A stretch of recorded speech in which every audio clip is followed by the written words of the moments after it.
كابتن رضا، هل الاصابات اثرت على الفرقتين واكتر؟ يعني هل اثرت على الاهلي اكتر ولا على بيراميدز اكتر؟ احنا بنتكلم رامي ربيعه، عمرو السوليه في الاهلي، عبد الله السعيد في بيراميدز، واسامه جلال عشان برضو بتصاب في الاخر.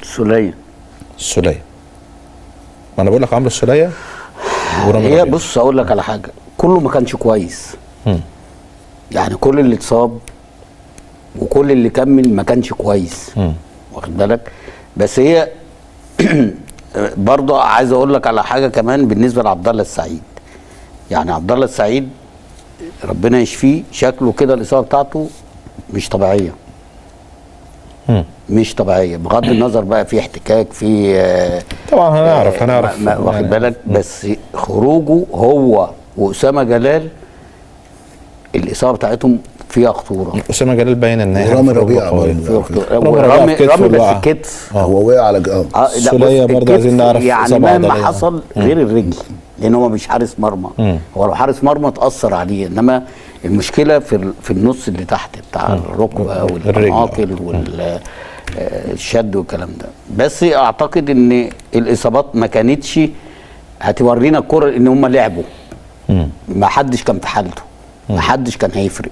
فدي انا شايف ان الاصابات ما فرقتش لا مع النادي الاهلي. طب المديرين الفنيين كنت شايفهم كانوا في حالتهم النهارده؟ لا، الاثنين بيتفرجوا على الماتش. يعني اولا انا عايز اعرف، يعني هتكلم بما يرضي الله والله العظيم يا فاروق، وانت اكيد عارف انت وبالدهب، انا كنت بتمنى ان بيراميدز ما ياخدش الكاس دي يا كابتن.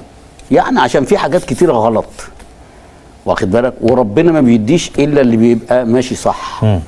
يعني بص، من اول الموسم انت مثلا باتشيكو ده خسر كام ماتش؟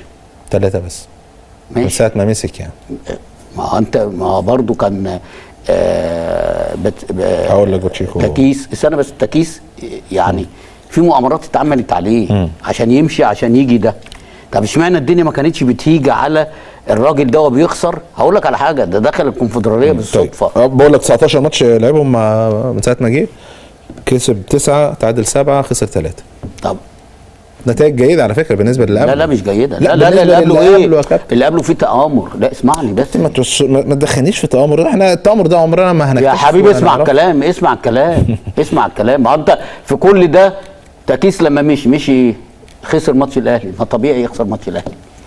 صح ولا غلط؟ ما هو برضه المعلم الشناوي النهارده في الجون الاولاني انت خارج بتعمل ايه؟ هو في حريقه في الجون؟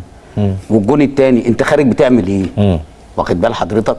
فلما برضه الماتش الاولاني اللي هو في الدوري اللي مشي منه كره متشاطه من نص الملعب للسوليه، يعني لو النهارده موجود تكيس يكسب ولا يخسر؟ بقى انا طول ما في تآمر عمر الفرقه دي ما هتاخد بطوله. اسمع الكلام. انت بتوديني في حاجات ثانيه خالص بعيد عن الكوره. ايوه طبعا، بس الموضوع كوره النهارده يا حبيبي. النية. اسمع الكلام. نية اللعيبه مش كويسه. بس يا كابتن الكوره بحاجات ثانيه كتير. لا يا حبيبي بالنية. اسمع ده عشان بس الفني بس يا كابتن. لا، ما الفني ما فيش فنيات. انت النهارده